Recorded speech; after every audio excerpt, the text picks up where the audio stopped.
루케이도 목사님이 쓰신 하나님 사랑이라는 그런 책에서 하나님 사랑을 이렇게 표현을 해봤습니다.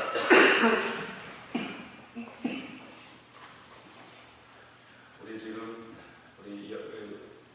동영상을 찍잖아요. 그래서 한 주에 한 80명 이렇게 들어오더라고요, 유튜브에서. 그래서 우리 뒤에 이 배경도 너무 사우나실 같다. 그래서 이렇게 고치고 있는데 저기 마이크가 요 앞에 있어가지고 기침하면 다 들어가요. 기침 못하게 할 수도 없고. 하여튼 그렇습니다. 어느 동네에 같이 친구끼리 어울려서 자라던 이런 청년과 자매들이 있었는데 그 자매를 하나 짝사랑하는 청년이 있었습니다. 그래서 이 청년이 자매를 이렇게 마음을 사로잡아야 되는데 어느 날 궁리하다가 이 지혜를 짜낸 거예요. 친구들과 같이 공부해가지고 이렇게 우리 같이 바닷가로 놀러 가자. 그래서 장난기있게 깊은 데를 좀 데려가서 그 여자아이를 조금 호집되게 해라. 그럼 내가 그때 급하게 가지고 용감하게 보여가지고 내가 이렇게 한번 내 마음을 한번 전하도록 하겠다. 진짜 그렇게 한 거예요. 그래서 이제 이 여자가 호집될 때 그 짝사랑된 남자가 튀어가가지고 열심히 가서 그녀를 구했습니다. 그리고 결국 그것에 마음이 뺏겨서 이제 사랑을 하게 됐어요. 자, 여기까지 우리가 그런 연출을 할 수 있다고 얘기합시다. 그런데 문제는 그렇게 사랑을 하게 된 여자가 이 남자의 연출을 알게 된 겁니다. 일부러 그렇게 꾸며서 자기 마음을 빼앗으려고 했다. 사실은 그때 호적될 때 그 호적되는 것은 장난이 아니었거든요. 그런데 여전히 사랑하고 여전히 아껴주고 한다면 그건 나를 위한 연출이었어 라고 인정하고 넘어갈 수 있어요. 그런데 그 한 번의 연출을 가지고 내가 너를 구했으니 너는 나의 종이 돼야 돼 라고 지배하고자 한다면 오히려 그 연출이 그녀에게 뭐예요? 상대에 대한 미움거리가 되죠. 그것이 그녀가 그걸 바라볼 때마다 어떤 생각? 나에 대한 계략과 모략이었구나. 선한 의도가 아니었구나. 자기 좋은 대로 생각했고 행동했구나 라는 배신감을 느낄 겁니다. 여러분, 그래서 하나 더 전개해 볼까요? 그런데 이제 그렇게 연출했다가 그 여자를 겨우 구하고 그 남자는 죽었어요. 다시 돌립니다. 남자에게 다시 묻습니다. 네가 다시 이런 일이 다시 있을지라도 너는 그 여자 구하고 너는 죽어도 다시 연출할래? 그 남자 하겠습니까? 죽을 줄 모르고 했던 거 아니에요. 살려고. 사랑을 들려고. 내 사랑을 만들려고 했던 거 아닙니까? 그럼 내가 죽으면 어떻게 해요? 아무것도 없잖아요. 그럴 리가 없죠. 상대적으로 여자가 죽었습니다. 그래도 이 남자는 다시 시도할까요? 사랑하는 여러분, 우리가 세상에서 허덕이고 있는 모든 이 바다는요, 사람들이 만드는 덫이었어요. 이게 죄악이죠. 죄악에서 해결할 사람 아무도 없고 죄악에서 꺼집어낸다 할지라도 여전히 우리에게는 두려움이 있어요. 왜 그럴까요? 이 사랑의 원리를 제대로 이해하지 못하기 때문에 그렇습니다. 하나님도 연출하셨어요. 어디? 율법의 바다에 허덕이게 하셨습니다. 죄를 드러나게 하셔서 너희 죄 때문에 두려움을 갖게 한 거예요. 아담이 두려워서 하나님을 피해버리죠. 언제? 죄를 짓고 나서. 죄 짓기 전에는 하나님과 소통이 이루어졌어요. 하나님과 친밀함을 누렸죠. 죄 짓고 나서 숨어버리죠. 왜? 두려우니까. 하나님은 그렇게 율법의 바다에 허죽거리면서 사망의 두려움을 주신 거예요. 그래서 제가 의로운 율법, 의로운 정죄를 하겠던 겁니다. 그런데 예수께서 허우적된 우리를 살려주신 것이죠. 이게 인간 구원을 위한 하나님의 연출이십니다.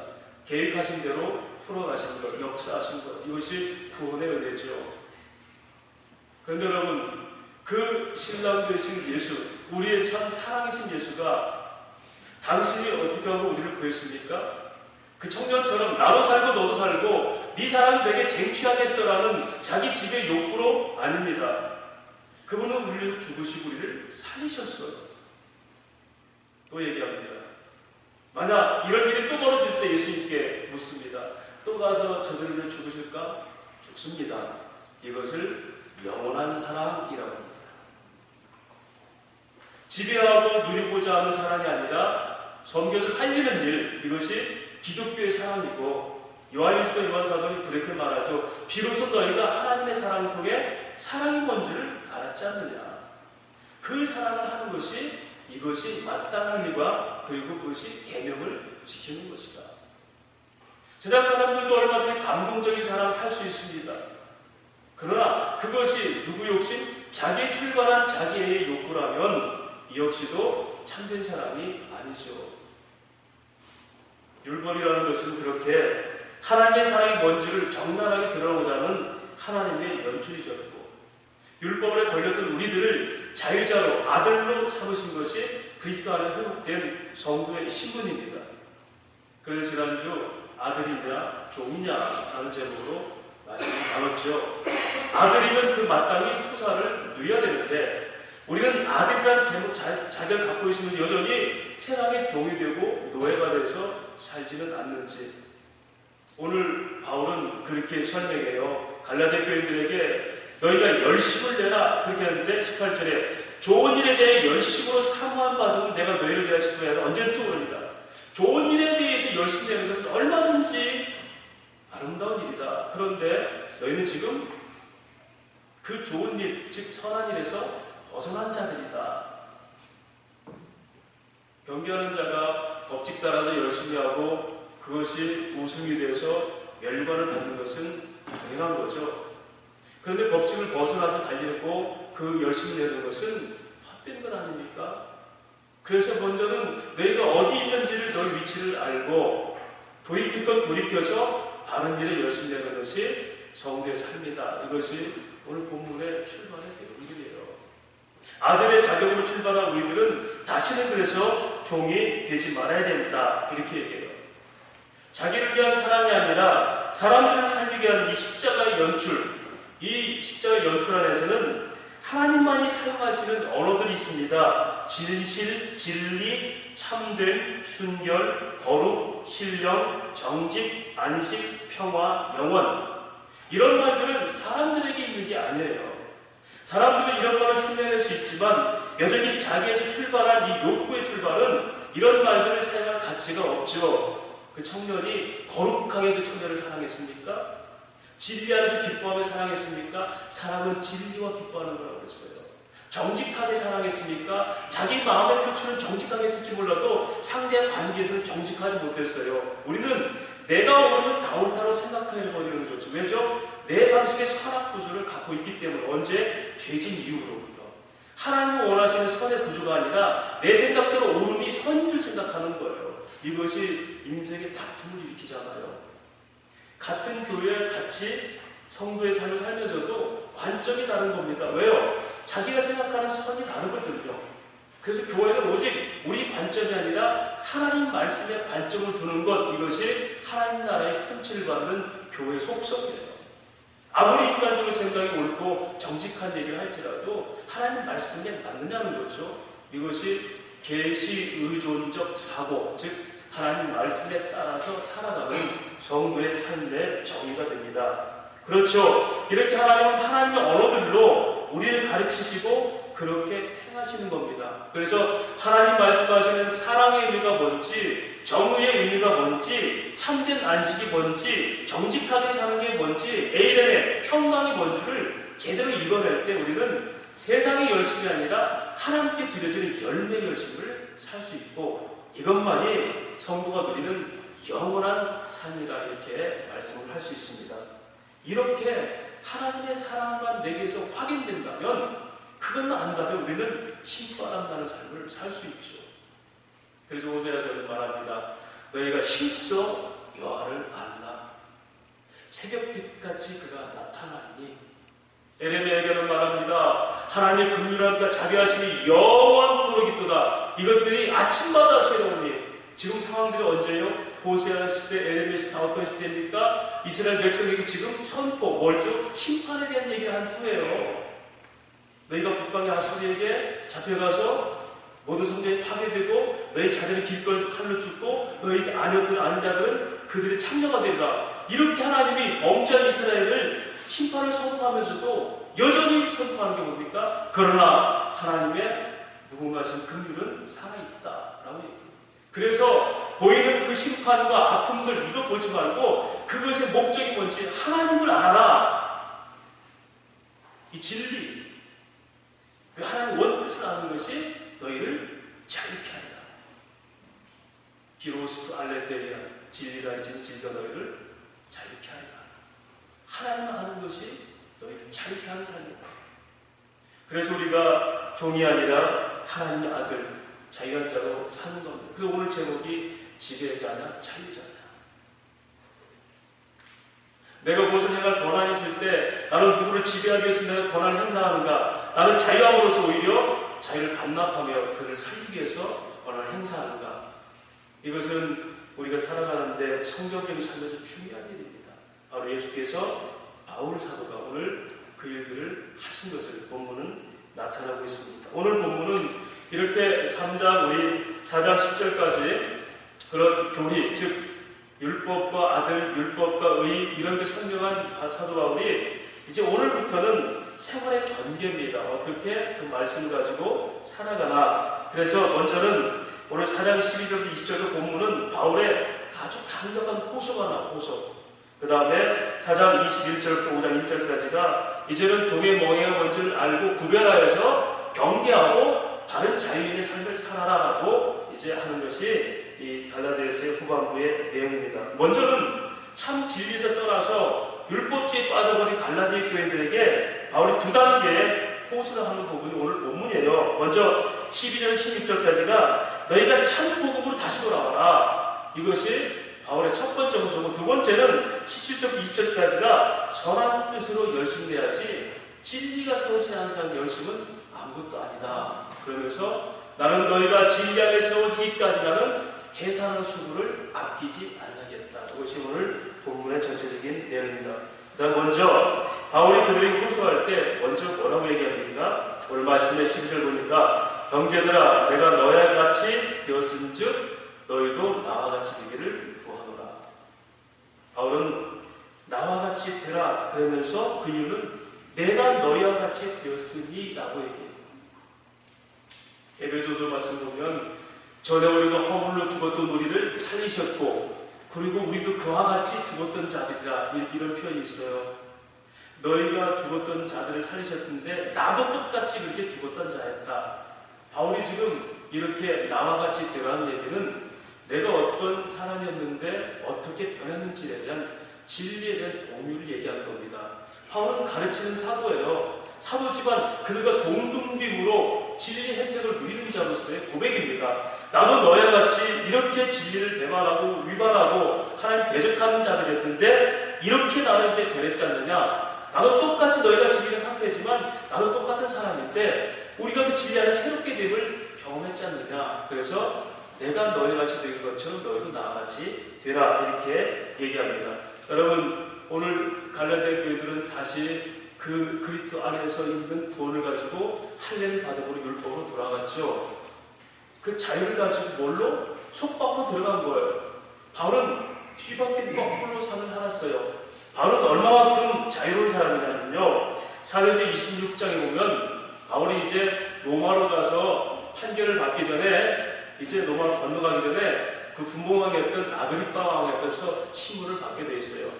그때 아그리빠 왕 앞에서 네가 왜 사람들에게 이런 네가 고소를 당하고 하느냐 그러니까 자기 설명하는 겁니다. 나는 결코 죄를 진 적이 없고 제사장들이나 모두가 다 아는 바와 같이 나는 살아계신 하나님의 아들 예수를 증거했고 이런 증거들이 많이 나타났는데 저들이 일부러 나를 좀 고소한 것이다 라고 당신도 이와 같이 예수를 믿으셔야 됩니다 라고 왕 앞에서 당당히 하는 거예요. 그러니까 아그리빠 왕이 뭐라고 하냐면요. 바울에게 이르되 네가 적은 말로 나를 권하여 그리스도인이 되게 하는도다.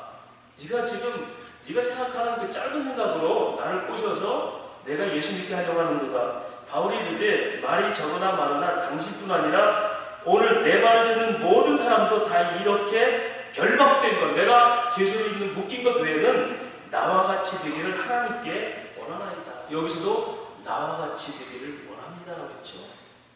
보세요 여러분. 지금 죄수의 신문을 받을 때 거기서 뭔가 죄목이 드러나면 그가 거기서 정죄당하면서 더 중죄를 지을 수도 있어요. 그런데도 그런 뭐라고 당당하게 내가 지금 묶인 것 외에 당신들이 날 묶어놓은 것 외에는 나는 모든 것의 어떤 자는 자유한 자다. 그것이 복음의 힘이다. 그래서 오히려 너희가 모두 듣는 너희 모두가 다 나와 같이 진리 안에서 자유를 누리기를 원한다. 나와 같이 되기를 원한다. 사도 바울은 그렇게 그가 복음을 알고 나서는 그에게는 어떤 것도 그를 묶을 수 있는 사람 환경이 없었어요. 감옥에서도 그는 찬양을 불렀고요. 심지어 죽을 병에 있는데도 여전히 하나의 은혜를 고백했던 사람이에요. 죽음이 온다 할지라도 두렵지 않다고 말하죠. 디모데후서 1장 12절에 내가 이 복음을 전함으로 말미암아 이런 일을 당하여도 나는 두렵거나 부끄럽지 않냐는 내게 이 일을 맡기신 분을 내가 알고 그가 끝날까지 내 영혼을 지킬 걸 확신하기 때문에 나는 결코 두렵거나 후회하지 않는다. 이게 여러분 자유자의 삶이에요. 그런데 여러분이 예수를 믿으면서도 바울과 똑같은 예수를 영접했으면서도 여전히 우리에게는 두려운 게 많지 않습니까? 돈 없어서 나갈까봐 두렵고 건강 때문에 내가 끝장 날까봐 두렵고 자식 이러다가 잘못될까봐 두렵고 물론 우리가 염려하는 건 좋은 일이에요. 그럴 수도 있죠. 그러나 그것이 믿음 없는 염려는 결국 우리 신앙이 없다는 얘기죠. 염려 안 할 수 있습니까? 성경은 말합니다. 너희가 염려하지 말고 그렇죠. 염려 있어요. 그런데 오히려 감사함으로 기도하라. 그럼 모든 지각에 대한 하나님의 평강이 그리스도 예수 안에서 너를 지키시리라. 이렇게 염려거를 통해서 하나님의 은혜를 발견하는 것이 성도의 삶이에요. 이런 경험들을 계속하면서 어떤 일이 벌어집니까? 아 맞아. 내가 염려함으로 이룰 수 있는 것이 아니라 이 모든 것이 하나님의 섭리한 계획이었구나. 그 뜻을 알고 가는 것이 내가 염려를 버리는 거였구나. 그래서 기도는 하나님의 뜻을 구하는 게 완성된 기도라고 말씀드리잖아요. 내 것을 구하다가 염려 때문에 건강 구하다가 결국 하나님의 뜻을 구해내는 것. 그때는 뭡니까? 하나님 내가 이 건강 때문에 죽어도 나는 좋습니다. 다만 이것을 통해서 하나님께서 뭘 나타내셔 하십니까? 이것이 우리의 최종 기도죠. 그런 의미에서 바울은 그렇게 자유한 자였지만 그가 복음을 전할 때는 오히려 속박되기를 원했습니다. 그가 고린도전서 보면 이렇게 말합니다. 내가 유대인들에게나 내가 유대인같이 된 것은 유대인들을 얻고자 하며 율법 아래 있는 자들에게 내가 율법 아래 있지 않냐나 율법 아래 있는 것같이 된 것은 율법 아래 있는 자들 얻고자 합니다. 유대인들처럼 살고자 할 것도 율법으로 있는 것을 지키는 것도 다 뭐냐면 유대인처럼 사는 삶을 옳은 것이 아니라 율법을 지켜내는 것이 옳은 게 아니라 어떻게 하든지 그들을 얻고자 합니다. 그래서 나는 내가 누릴 수 있는 모든 자유를 다 내려놓고 오히려 그들의 생명을 구하고자 나는 사용되기를 원한다. 이것이 자유의 반납. 이게 누구죠? 예수님의 성육신. 하나님의 동등되는 자유의 권리가 있잖아요. 예수님은. 그러나 그걸 버리고 사람처럼 오셔서 도리어 사람의 모든 저주를 받으시고 죽으셨죠. 그러므로 누굴? 사람을 살리신 것. 이것이 십자가의 은혜예요. 그래서 말합니다. 바울은 내가 모든 것이 다 유익한 것이 아니니 내가 모쪼록 한 사람을 구하려고 한다면 나는 이 모든 유익한 것조차 다 내려놓겠다. 이것이 진정한 자유를 누릴 수 있는 사람들의 삶의 형태입니다. 여전히 자기 욕망의 지배를 받아서 내가 살아야 돼, 나는 짓밟을 거야, 나는 이겨야 돼, 이것이 성공이야, 그것이 세상에서 꿈을 이루는 거야. 이렇게 세상적인 관점을 사는 사람은 자기 욕망의 지배를 받는 사람은 결코 내려놓을 수가 없죠. 십자가가 이해가 되지 않는 삶이죠. 예수는 부르지만 그것은 하늘나라 가서나 부를 수 있는 찬란한 일이에요. 이 땅에서는 뭐예요? 예수 붙들고라도 내가 일어서야죠. 예수 붙들고 일어나는 게 뭡니까? 내 욕망을 아닙니다. 그의 사랑을 담아내서 그의 사랑을 펼치려고 예수 붙들고 일어나는 거예요. 쉽게 말하면 내가 주님처럼 죽고 싶어서 주님 붙드는 거예요. 주님 붙들고 내가 살려는 것은 여전히 내 욕망의 지배를 받는 지배받는 자예요. 자유자는 내가 모든 걸 할 수 있어도 오히려 다른 사람의 내를 내놓는 것. 이것이 성경이 말하는 성도의 삶이고 사도 바울이 끊임없이 개발하는 교인들을 가르치는 끝없는 사랑의 열정입니다. 그 사랑은 식지 않아 어느 때까지 너희 안에 그리스도의 형상이 이루기까지, 오늘 19절 말씀하잖아요. 너희 안에 형상이 이루기까지 나는 해산의 수고를 또 아끼지 않겠다. 10번이나 1000번이나 나는 일을 하겠다. 이렇게 설명하고 있고, 이 일은 누가 하셨습니까? 바로 예수께서 그렇게 행하신 것을 바울은 알았다는 겁니다. 자, 그렇게 은혜가 살아있을 때에 이들의 태도는 어떻게 했을까? 오늘 우리가 진리 안에 있을 때 왜 행복할 수 있는지를 오늘 본문을 설명하죠. 우리가 그러잖아요. 여러 가지 신앙생활 어려움이 있으면 내가 이렇게 힘들어 그러면 뭐라고 합니까? 은혜가 떨어져서 그래. 그렇죠? 믿음이 식어져서 그래. 그렇죠? 이 말이 여러분 헛된 말입니까? 맞아요. 은혜는 항상 있는데 내가 그 은혜를 기억하면서 은혜 안에 살지 못할 때 우리에게 여러 가지 문제들이 발생되는 겁니다. 오늘 성경에 그걸 말합니다. 우리 이제 13절 말씀 보면 내가 처음에 내 육체의 약함을 말미암아 너에게 복음을 전하는 것을 너희가 아는가라. 처음에 갈라디아 교회에 바울이 복음 전할 때 육체의 약함, 여기서 뭐죠? 어떤 사람은 간질이 있었다 말하고, 오늘 15절 말씀에 너희가 눈이라도 빼줄 것 같았다 이러면 안질이 있어서 그랬다 이렇게 평가하는데, 어쨌든 그들이 바울이 가졌던 육체의 질병은 시험거리에 분명했어요. 다시 말할까요? 여러분들이 담임 목사를 청명하다 했을 때 바울처럼 설교하다가 막 간질로 쓰러지고 눈도 잘 안 보여서 성경도 제대로 읽고 못하는 것, 그런 분 볼 때 그래도 담임 목사로 모시겠습니다 이렇게 하겠습니까? 이력서 누구 가세요? 라고 하겠죠. 연락드리겠습니다. 지금 바울은 그런 상황이에요. 어느 분으로도 그게 외부적으로나 그렇게 탐날 사람이 아니었어요. 그런데도 그들은 어떻게 합니까? 14절에 너희를 시험하는 것이 내 육체에 있을 때 이것을 너희가 업신여기지도 아니하며 버리지도 아니하고 오직 나를 하나님의 천사와 같이 또는 그리스도 예수와 같이 영접하였느니라. 따라서 합시다. 우리에게는 은혜가 있으면 모든 것이 평화롭다. 그렇죠? 은혜가 있으면 평화롭게 되는 거예요. 예수 믿는 사람 특히 이 은혜가 없으면, 은혜를 모르면 평강을 누릴 수가 없죠. 그래서 늘 바울의 서신서는 마지막에 뭐라고 인사합니까? 너에게 은혜와 평강이 있을지어다. 카리스, 하나님의 진리의 은혜, 세상과는 다른 대가를 받는 그런 보상의 은혜가 아니라 아무것도 아닌 나에게 말할 수 없는 은혜, 가없는 은혜를 주신 것이 카리스한 은혜예요. 덮쳐버리는 은혜예요.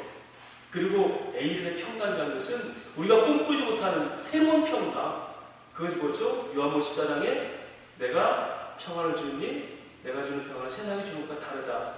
예수님 죽어가면서 그 말하잖아요. 죽으려고 하면서. 즉 죽음으로 끝나는 평강이 아니라 죽음도 넘어서는 평안.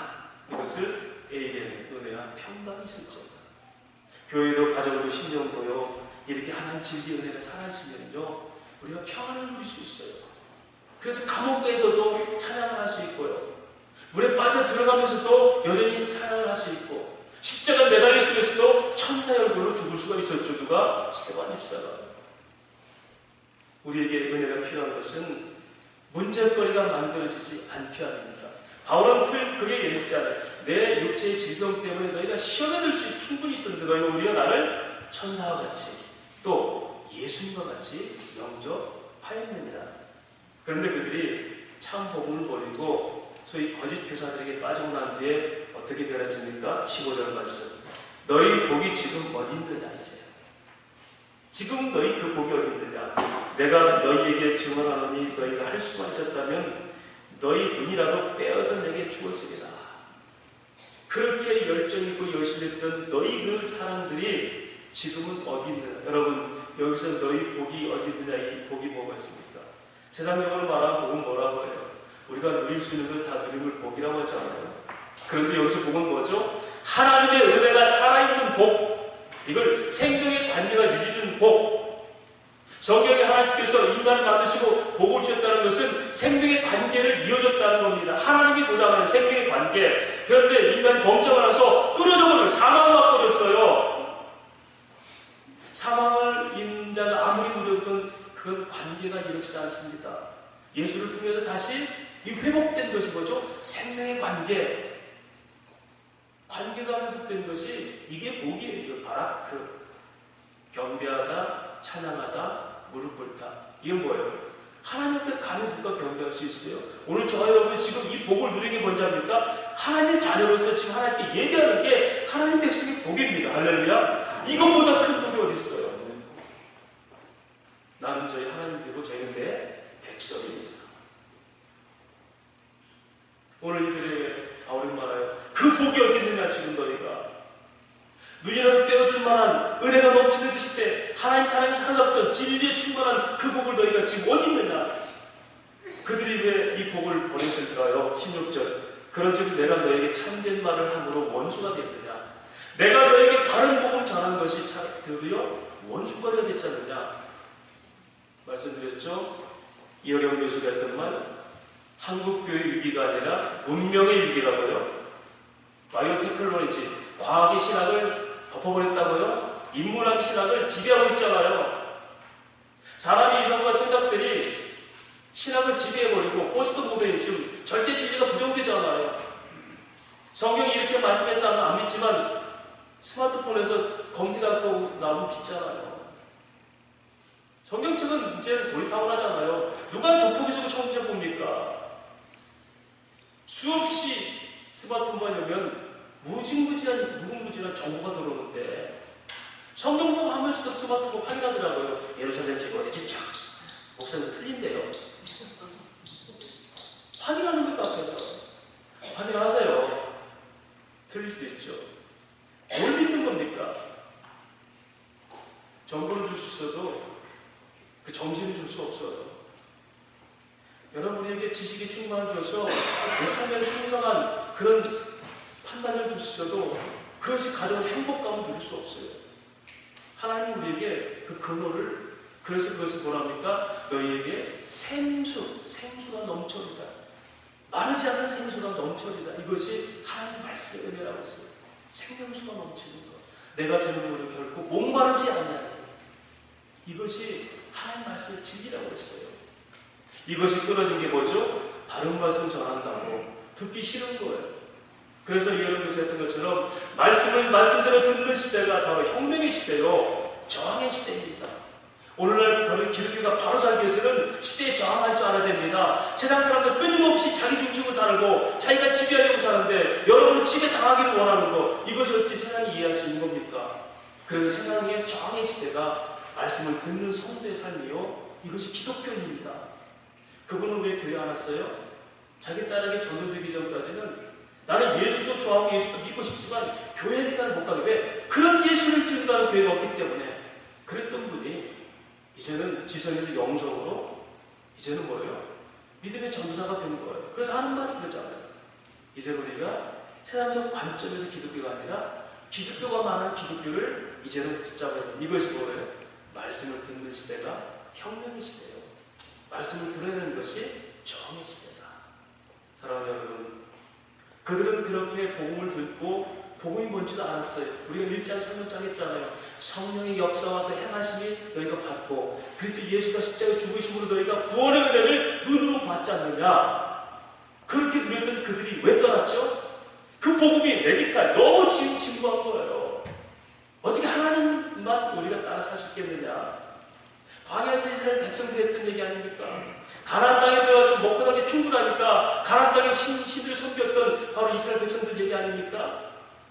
우리도 생각할 수 있는 수준이 있다는 거죠. 하나님께 매일 사는 건, 그렇게 말씀 강조하는 것은 지금 시대가 요구하는 게 아니라는 거죠.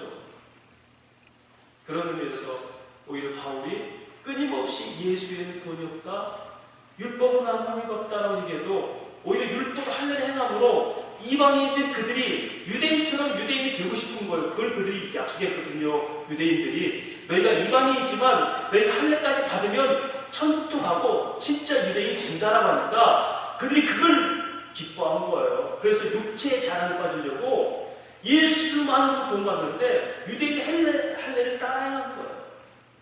그래서 뭐라고 해요? 그런 복음은 없다. 혜테르 유앙겔리온. 누구든지 그런 복음을 전하면 천사라도 저주받을 것인데 너희가 왜 그렇게 속히 떠나가는 거냐? 너희가 떠난 이유가 뭐다? 내가 끊임없이 참된 복음을 말하니 너희가 오히려 그것을 원수로 만들어냅니다. 은혜를 버리는 것은 이거 뭐죠? 이겁니다. 내 멋대로 살고 싶은 거예요. 내 자랑하고 싶은 거예요. 내가 뭔가 이뤄서 나대로 지배하고 살고 싶은 것이 은혜를 포기하고 세상을 선택하는 거예요. 디모데후서 한 12절 보면 바울이 통한의 고백을 합니다. 로마서 16장도 보면 바울이 자기 동역자들 쫙 열거하는데 한 30명 돼요. 그 중에 데마라는 사람을 얘기합니다. 데마는 세상을 사랑하여서 나를 떠났고 데살로니가에 가버렸는데, 세상을 사랑하여서 나를 떠났고 데살로니가에 갔느니라. 사랑하는 여러분, 오늘 제가 칼럼 썼죠. 선택과 차단이라는 얘기. 무엇을 선택한다는 의미는 또 다른 것을 차단한다는 의미예요. 진리를 선택했다는 것은 비진리를 차단하는 삶이 있습니다. 이것을 우리 사람의 열심이라고 해요. 하나님의 주권으로 선택받은 우리들은 비진리를 차단하는 열심이 필요합니다. 이 인간의 책임이에요. 의의를 아는 백성들입니다. 여전히 나는 하나님 선택을 받았으면서도 세상 것을, 세상 옵션들을 버리지 못하고 끊임없이 오른손에 예수, 왼손에 세상 주고 살려가는 것, 이것이 뭐예요? 여전히 아들이나 종의 삶인 것이고, 여전히 자유이지만 지배하고 싶은 사람의 삶이죠. 갈라디아인들이 그래서 그렇게 변질이 된 겁니다. 그런데 그들을 변질시킨 사람들이 누구예요? 17절. 그들이 너희에게 대하여 열심히 하는 것은 누구? 그렇게 율법을 행하면서 이 갈라디아에서 꼬셨던 그들이 누구예요? 너희를 좋은 뜻이 아니고 오직 너희를 이간시켜서. 여러분, 이간질이라는 건 어디서부터 했죠? 인류가 최초로 범죄할 때 누가 이간질시켰어요? 동산하에 지은 피조물의 가장 간비한 누가? 사단이 하나님과 인간을 이간질시켰잖아요. 제가 그래서 우리가 영적 가문 있기에 모토가 그겁니다. 사단은 끊임없이 인류 최초부터 하나님과 인간을 분리시킨 이간질을 하고, 또 가족과 가족을 이간시키는 그런 이간질을 하는 거예요. 그래서 에베소 4장 뭐랍니까? 너희가 성령 안에서 하나님의 것을 힘써 지켜라. 이것이 여러분 가족들이 정말 가족의 그런 질서를 지키고 있습니까? 심지어 엊그제는요, 치매에 걸린 그 어머니가 그 싸는 대변 가지고 그 치료했다고 어머니를 때려 죽였어요. 왜 이건 안 시키냐고. 여러분, 이 끊임없이 세상에 이렇게 지금 이런 사람이 되는 것은 사단의 얼굴에 계속해서 넘어가는 거예요. 가족이 무너지잖아요. 교회 공동체가 오히려 교회 안에서도 불만사이 더 많이 나오잖아요. 서로를 믿지 못하고. 그래서 성경은 말합니다. 믿음의 사람들은 너희가 먼저 너희 안에 화목을 이루라. 가정 안에서 하나님 사랑이 흘러넘치지 못하고 교회 안에서 먼저 사랑이 실천되지 않으면 세상에서 말할 수 없다고 얘기해요. 세대를 본받지 말라는 것은 너희가 그걸 지킬 수 있는 능력이, 응징력이 있느냐. 이게 어쩌? 신앙이에요. 여러분 자녀들이 어떻게 부모에게 순종할까요? 어떻게 하면 그들이 효자가 될까요? 성경은 간단합니다. 부모들아 주의 교훈과 훈계로 양육하라. 자녀들아 너희가 주 안에서 부모님께 순종하라. 아내들아 너희가 교회가 그리스도가 교회를 사랑하시 남편들아 그렇게 아내를 사랑하고, 아내들아 너희가 교회가 그렇게 복종하듯 그렇게 순복함으로 남편에게 순종하라. 이게 여러분 방법이에요. 그런데 이런 것들이 다 무너지게 됐죠? 진리 말씀이 살아있지 않은 가정입니다. 최초의 가정은 아담과 하와죠. 거기가 무너지고 뭐죠? 비진리의 역사, 이간질시키는 이유가 하나밖에 없습니다. 이간질시켜 너희로 그들에게 대해 열심하게 합니다. 여러분, 이단들의 모든 목적이 뭔지 압니까? 그들의 교주가 되려고 하는 거예요. 그래서 그 교주에게 생명 걸게 하는 겁니다. 재산 뺏기고 다 뺏기게 하는 거예요. 이게 이단이에요. 사단은 우리에게 풍요를 약속합니다. 네가 그거 먹으면 하나님처럼 될 거야. 그래 꼬셔서 자기 종이 만들어요. 종이 만들어요. 이것으로 속고 있는 거죠. 이게 노예가 되는 삶입니다. 물질의 노예가 되고 권위의 노예가 되고 욕심의 지배의 노예가 되는 거. 이것이 오늘 우리 교회 안에 가정은 얼마든지 일어날 수 있어요. 오히려 그런 상황에서 참된 말씀을 증거하면 거의 타고난 겁니다. 제가 개혁주 신앙으로 첫 번째로 제가 도전받은 게 뭔지 압니까? 미국에서 유학 갔다가 한국교회로 부임한 동기 목사가 있었어요. 아예 개혁주의 하지 말아요. 왜냐하면 그 이민사회에 힘들고 어려운 사람들 그들의 마음을 만져줄 수 있는 풍성한 말씀을 전해야지 원칙적으로 성경대라니까 파리만 날리더라는 거예요. 그래서 문 접고 왔다는 거예요.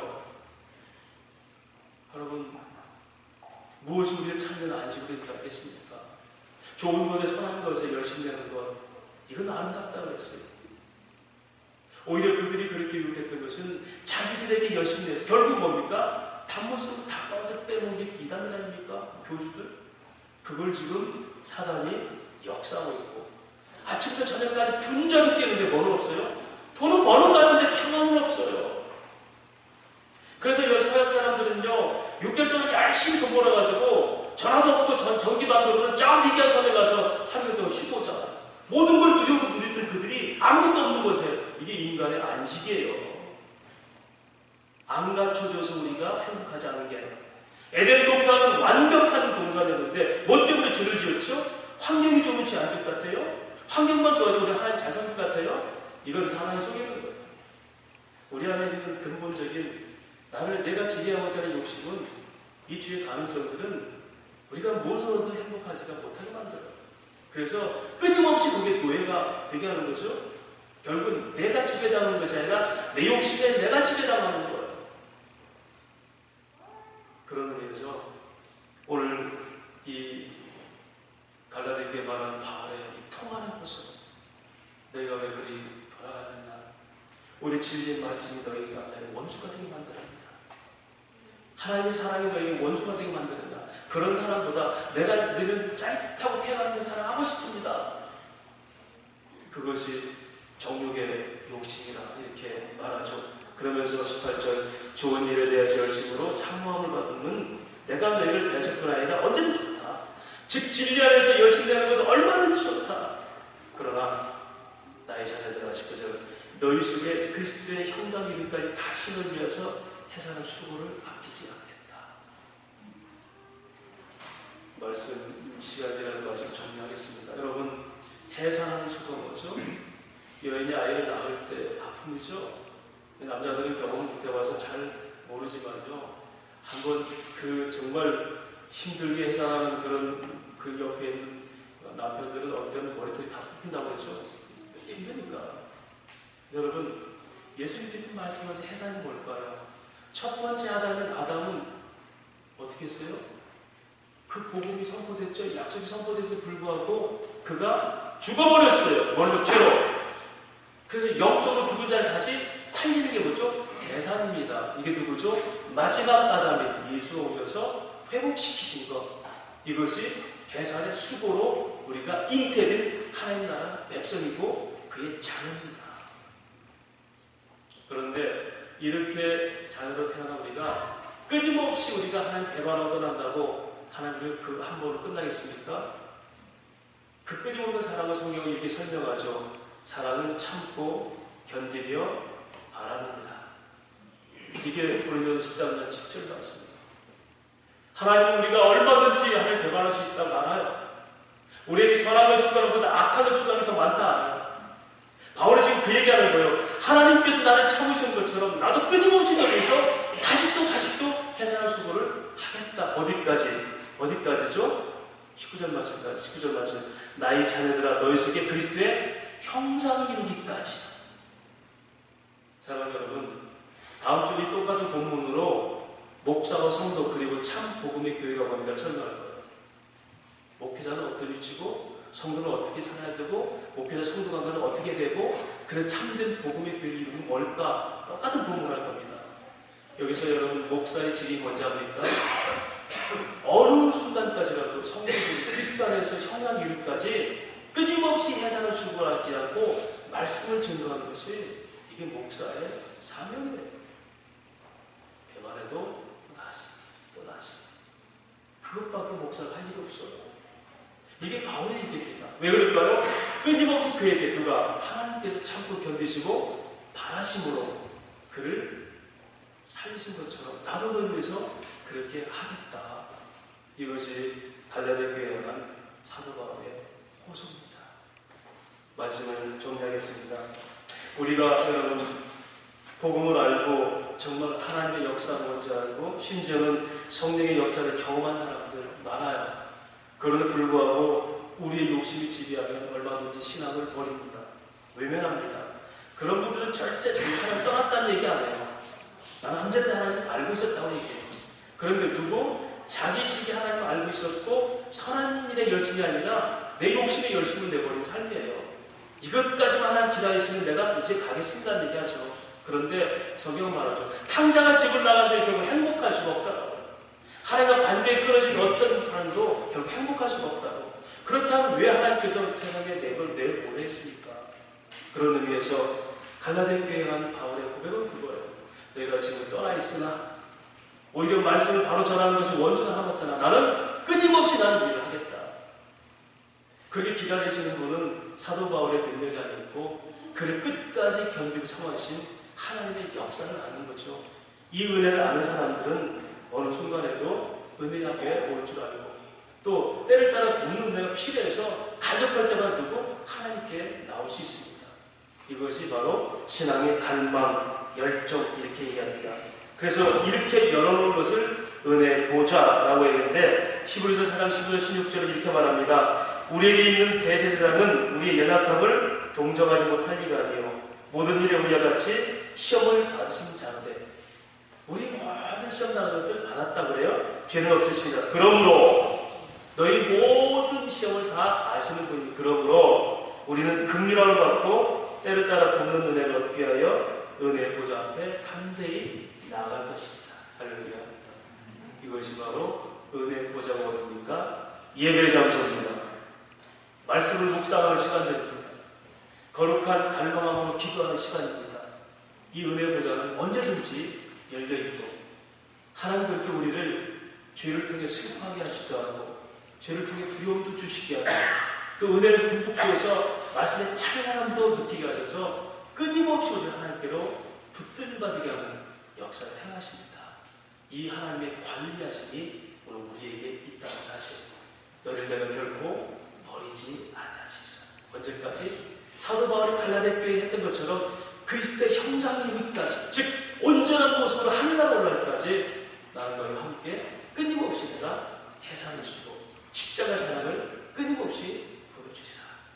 이 하나님 사랑에 넉넉히 붙들림과 돼서 우리 거룩한 야망을 통해 하나님께 열심을 내는 열망에 있는 성도의 삶 무엇보다 진리가 살아있을 때 모든 허물이 덮어지는 내 안에 부족한 참된 평화와 가정의 질서를 세워주고 교회 공동체가 아름다운 성도의 삶이 하나님 나라의 삶이 이루어지는 저와 여러분의 삶 그리고 교회가 되시기를 주의 이름으로 축원합니다.